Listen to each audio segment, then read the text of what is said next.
कुछ लोग ऐसे होते हैं जो बेवक्त मौत को भी बदल देते हैं। इतना खून देख के लगता है इसे बड़ी बेरहमी से मारा है। सर, ये खून उसका नहीं, हमारे लोगों का है।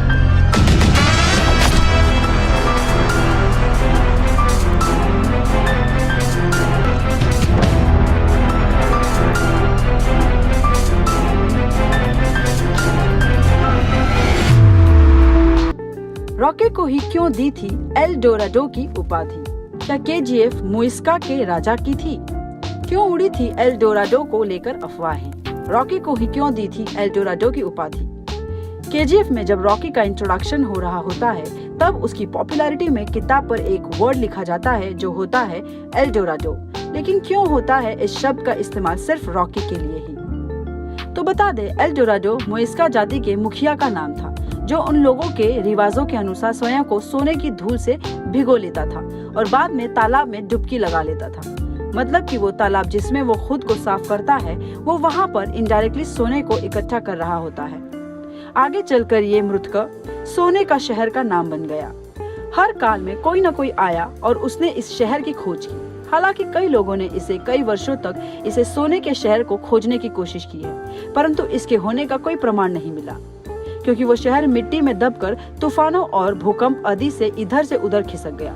इस शहर की खोज निरंतर चलती गई। अमेरिका के स्पेनिश राजाओं की कल्पना में इस नगर की स्थिति थी।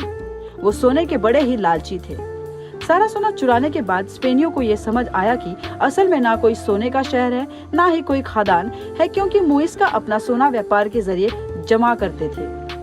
पर इसी दौरान उन्हें पकड़े गए इंडियनों से एल डोराडो के बारे में कहानियां सुनने को मिली। जब वाक्यांश एल डोराडो का पहली बार उपयोग किया गया था तो यह उस व्यक्ति को संदर्भित करता था, न कि एक शहर। वास्तव में एल डोराडो सोने का पानी चढ़ा हुआ आदमी था। लेकिन फिर बेंगलुरु के आसपास अफवाह उड़ी कि कोई तो ऐसी जगह है जहां पर बहुत सारा सोना या फिर सोने की खदान है। बहुत कोशिशों के बाद वहां पर सोने की खदान मिली, जिससे सूर्यवर्धन ने सोने की खदान यानी कोलार गोल्ड फील्ड्स का नाम दिया और इस सोने के व्यापार को बढ़ाने का काम शुरू हुआ और कहानी बनी केजीएफ।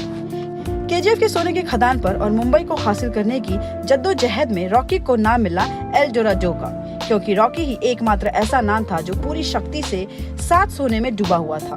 अब फिर इस सत्ता की लड़ाई में आमना सामना होगा रॉकी और सूर्यवर्धन के भाई अधीरा का, जिसमें रवीना और श्रीनिधि भी नजर आने वाली है। फिल्म 14 अप्रैल 2022 को रिलीज होने जा रही है। आपको केजीएफ 2 का कितना इंतजार है हमें कमेंट्स में जरूर बताएं। हम फिर मिलेंगे एक नई वीडियो के साथ। तब तक खुश रहे और सेफ रहे। बाय।